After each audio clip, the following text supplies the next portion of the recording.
몇 채를 갖고 계신지. 진짜 이상이라고 나는데. 아, 내가 전세상계 바보였구나. 2년 지나면 전세값을 올려줘야 되는데. 안녕하세요. 집코노미 TV 허란 기자입니다. 오늘은 임장의 여왕 앨리스님 모시고 임장의 A to Z 배워보겠습니다. 안녕하세요. 임장의 첫 번째는 지역 선택부터 들어가는 건가요? 그렇죠. 지역 선택을 하는데 그 선택하는 기준은 또 기본 바탕에 또 수요와 공급이 깔려 있는 거죠. 그 다음에 해야 될 일은 뭐예요? 자, 일단 기본적으로 내가 실거주를 선택한다. 그러면 당연히 내가 실거주할 지역을 먼저 선택하는 게 맞죠. 뭐 직장이라든지 내 아이의 교육을 고려하든지. 그러면 실거주를 할 때는 내가 이 실거주 집을 가지고 가격이 오른다고 해서 팔고 나올 수 있는 것도 아니고요. 가격이 떨어진다고 해서 또 못 팔고 이 속상해할 일도 아니라는 거죠. 실거주 목적이라면 저는 이왕이면 내가 지역을 선택했으면 그 지역 안에서 가급적이면 좀 똘똘한 놈. 내가 그 지역에 살면서 깔고 앉아서 돈을 벌 수 있는 놈을 선택하라고 하고 싶어요. 그러면 그 지역 중에서 똘똘한 놈이면 결국 입지를 봐야 되거든요. 뭐 우리가 소위 말하는 입지가 가장 먼저 교통이고, 그다음 교육 환경, 그다음에 이제 생활 쾌적성, 뭐 상권, 편의성 이런 걸 많이 보잖아요. 그렇게 입지 분석을 해서 그 중에서 뭐 가장 1군지가 가장 좋겠지만 내 돈이 그게 안 되면 어쩔 수 없이 2군지로 가야 되는 거고 어쩔 수 없이 3군지로 가야 되는 거지. 그렇게 그런 식으로 입지 분석을 해서 하시는데, 저는 이왕에 실거주를 하실 거면 가장 똘똘한 지역에 조금 부담이 되더라도 내가 레버리지를 안고 그거를 버틸 수만 있다면, 그 지역이 상승이 되는 지역이면 그 충분히 이 레버리지를 갖고도 남을 만큼의 상승을 내가 깔고 앉아서 먹을 수 있는 거고요. 그 다음에 그 번째로 이제 투자 목적으로 지역을 선택한다 그러면 지역 먼저 선택하면 안 되는 거죠. 투자 목적으로 할 때는 당연히 수요와 공급에 의해서 공급은 부족한데 수요가 많은 지역, 이런 지역 수요와 공급의 밸런스가 맞지 않는 지역을 찾아서 미리 가서 내가 선점을 해놔야 공급이 부족해지면 집이 부족하면 집값이 오르는 거죠. 그럼 내가 그 상승폭을 먹고 빠지는 거기 때문에 그럴 때는 이 수요와 투자의 목적이 다를 때 선택 기준이 다른 거죠. 그렇게 지역을 선택하고 나면은 그 다음에 해야 될 일은 무엇인가요? 이제 뭐 투자 목적으로 하신다 그러면 뭐 수요와 공급을 저는 볼 때 실제로 지금 막 불나방처럼 막 달려가는 지역들이 많이 나와요. 그런 지역들을 보면 굉장히 불안한 게, 지금 막 핫한 지역, 이 지역들은 내가 조금만 늦게 가면 이미 너무 많이 올랐거나 아니면 좋은 물건이 없어서 내가 남들이 사가지 않는, 선호하지 않는 그런 물건이 많이 남아있으면 그런 물건을 내가 사게 되는 경우가 많죠. 그러면 내가 물건을 살 때는, 투자는 솔직히 내가 물건을 사고 싶다 그러면 주머니에 돈만 있으면 무조건 살 수 있어요. 그러나 매도는 내 맘대로 안 되거든요. 저는 그래서 투자에서 가장 중요한 건 매도라고 생각해요. 그래서 정말 집을 잘 팔기 위해서는 살 때 잘 사야 되거든요. 예. 그런데 살 때 잘 사야 되는데 이미 불나방처럼 사람들이 많이 간 지역에 가서 끝물에 가거나 너무 꼭지에 잡거나 이러면 내가 팔고 나오기가 쉽지 않거든요. 그래서 저는 그런 지역에 가는 것보다 남들이 관심을 두지 않는 지역, 지금 핫하지 않는 지역, 이런 지역에 공급이 앞으로 부족할 지역, 아니면 앞으로 지금 공급이 많은 지역 있잖아요. 그런 지역에 가서 미리 공부를 하라고 말씀드려요. 미리 공부를 하시면 그 지역을 내가 남들보다 더 먼저 알잖아요. 그럼 남들보다 그 지금 불나방처럼 핫한 지역에 갈 게 아니라 좀 조용한 지역 가서 먼저 내가 선점을 한다면 훨씬 더 상승폭이 크게 먹을 수도 있는 거고, 팔고 나올 때 그 사람들이 불나방처럼 막 나올 때 팔고 나올 수도 있는 거고. 그래서 이제 그 지역 선정 이전에 공급을 보고 미리미리 가서 지역 공부를 하셔라, 이렇게 말씀을 드리고 싶어요. 수요와 공급을 볼 수 있는 데이터는 주로 뭘 활용하세요? 일반인들이 가장 많이 보기 쉬운 거는 그 부동산 지인이라는 사이트가 있어요. 포털 사이트 중에.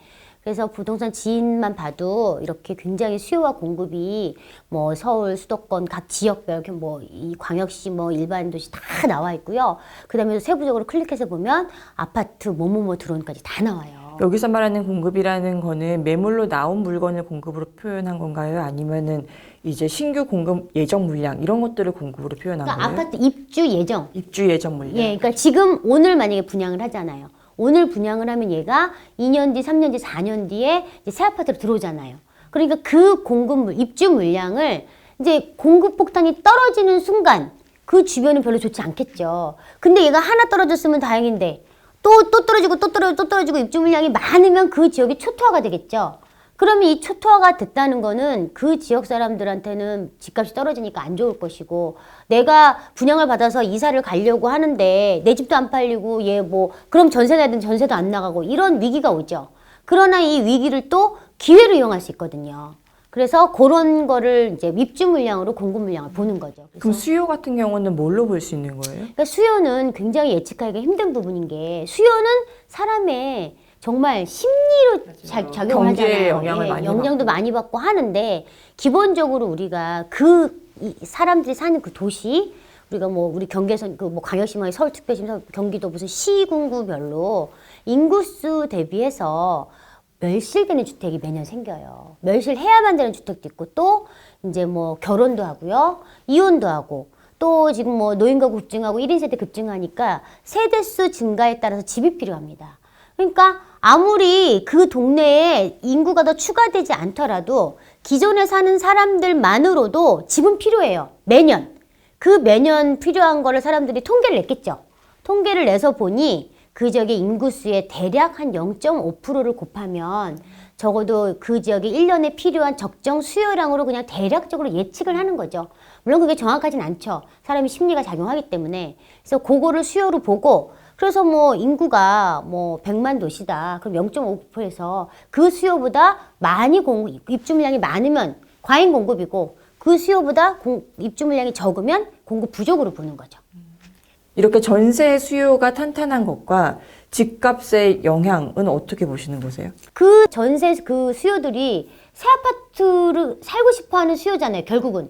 그러면 새 아파트 수요가 많은 거죠. 그 새 아파트 수요가 100% 전세로 가진 않잖아요. 누구나 돈이 좀 부족하니까 전세로 그냥 가는 거겠죠. 그러나 사람들이 이봐라, 집값이 계속 오르네. 새 아파트 계속 더 오르네. 이거를 이제 봤단 말이죠. 그러면 전세자금 대출이 어쨌든 그 금리가 물론 싸다고는 하지만 전세는 그냥 전세금일 뿐이죠.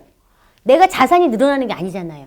그런데 내가 이 전세 수요 말고 차라리 거기서 전세자금 대출이 아닌 집담보대출을 받아서 내가 집을 산다면 그 마진을 내가 더 먹을 수 있는 거니까, 이 전세 사는 사람이 처음엔 전세로 들어와 살기도 해요. 살기도 들어와 하지만 살아보니 새 아파트가 너무 좋은 거지. 커뮤니티 좋고 뭐 교통 좋고 이러니까, 근데 집값이 막 올라.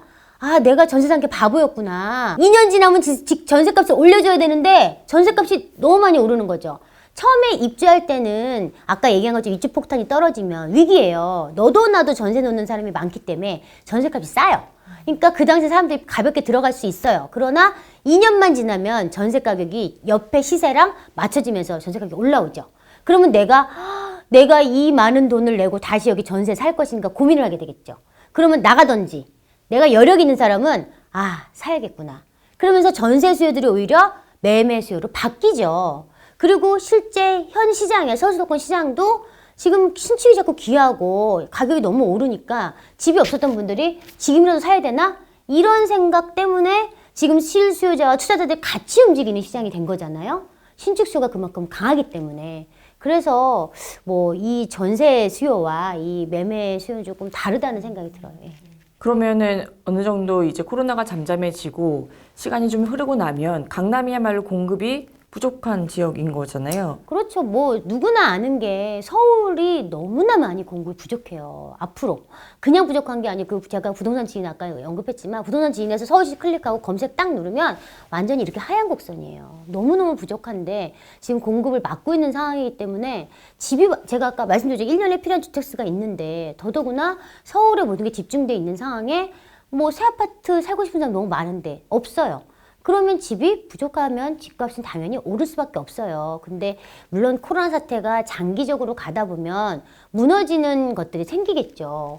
뭐 기업도 무너지는 데도 있고, 지금 너무 우리 내수 경기가 안 좋잖아요. 가게문도 많이 닫고. 그러니까 그런 이제 장기화됐을 때는 또 상황이 어떻게 될지 모르죠. 이거는 저도 모르는 상황이고. 근데 그런 거를 토대로 두지 않고 그냥 부동산과 수요와 공급으로만 봤을 때는 절대 지금은 하락할 시장은 아니라는 생각이 드는 거죠. 현장에 가보시면 이 데이터랑 다를 때가 좀 있을 것 같아요.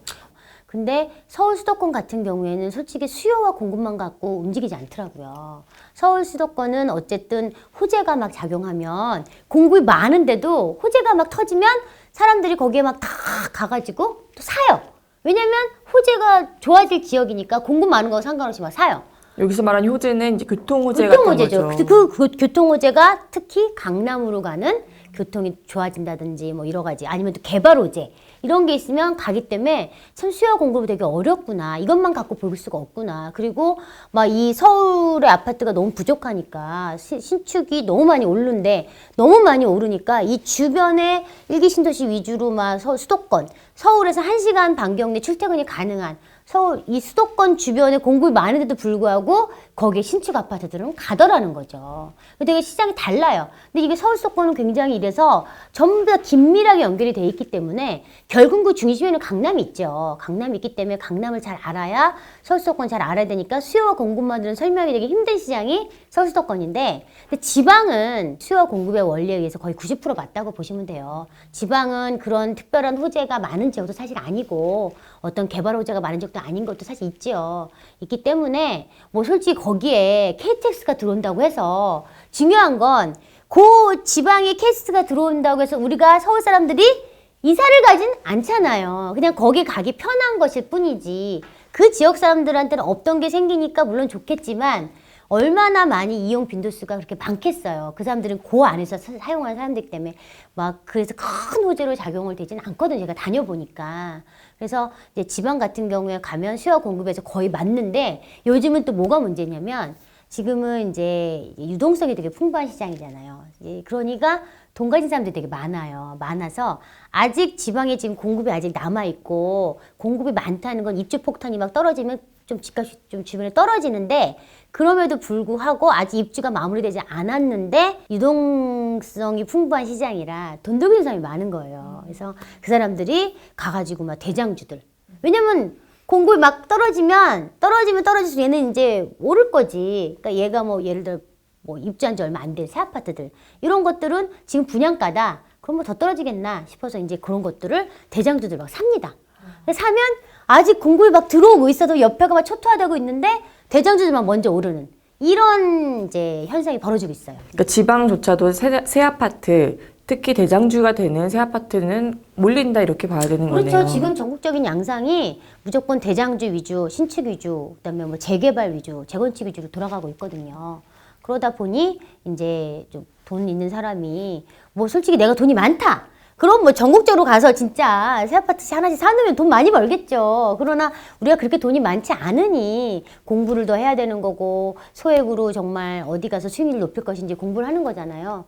근데 이제 유동성이 지금 많은 장이라 시장에 전국적으로 그런 양상이 좀 많이 보이고 있어요. 혹시 뭐몇 채를 갖고 계신지 물어봐도 될까요? 좀 많이 있습니다. 책에 나와 있는데? 아, 진짜 책이 몇 채인지 나와 있어요? 40채 이상이라고 나와 있네. 요즘처럼 이제 코로나 장기 경기 침체의 그 위기가 되게 짙어지는 이런 상황에서 다주택자로서 불안하진 않으세요? 왜냐면 말 그대로 강남 시장이 좀 꺾인다. 정말 코로나가 이게 장기화돼서 정말 이런 우리 여러 군데 구멍이 나기 시작하잖아요. 구멍이 지금 나오고 있지만 내수 경기가 너무 안 좋으니까 있지만 그러면 저도 사실 불안하죠. 그럼 사람들이 정말 현금을 보유해야 되는 생각을 많이 하거든요. 그런 시장 불안은 하지만 그런 와중에도 서울이 떨어져도 전부 다 떨어지진 않아요. 예. 우리가 옛날에 서울 엄청 떨어질 때 부산 혼자 막 올랐거든요. 근데 서울 막 오를 때 부산도 엄청 떨어졌잖아요. 이런 식으로 전국이 다 같이 움직이지 않아요. 저는 그렇게 생각해요. 내가 전국을 손에 쥐고 있는 한 떨어지면 오르는 데 가면 되는 거고 떨어진 데 또 공부해놨다가 얘가 또 오를 시기에 또 하면 되는 거고 저는 솔직히 전국을 내 손에 알고 있으니까 그렇게 불안함은 없는데 심리들이 꺾일까 봐 사실 그건 좀 걱정이긴 되죠. 그러나 내가 이제 공부가 탄탄히 돼 있고 내공이 쌓여 있다면 그 어느 정도 제가 컨트롤 할 수 있는 범위 안에 해야 되는데 근데 지금은 너무 여러분들이 또 성급하게 가서 막 지른다는 표현을 하죠. 너무 불나방처럼 그렇게 가는 거는 조금 자제를 하셔서 어느 정도 내가 조금 위기에 대처할 수 있는 자금력이라든지 그런 거 조금 갖추시고 너무 쫓아가서 막 남한다고 가서 할 건 아니고 정말 나중에 위기가 와도 무너지지 않는 아파트 있어요. 똘똘한 것들은 그런 위기가 와도 그렇게 많이 무너지지 않거든요. 그런 것들을 매수하는 건 상관없지만 그냥 그렇지 않고 묻지마 투자는 정말 위험하죠. 지금 시기는. 예, 지금까지 앨리스 허, 임장의 여왕 앨리스 허님과 함께 얘기 나눠봤습니다. 감사합니다. 네, 감사합니다.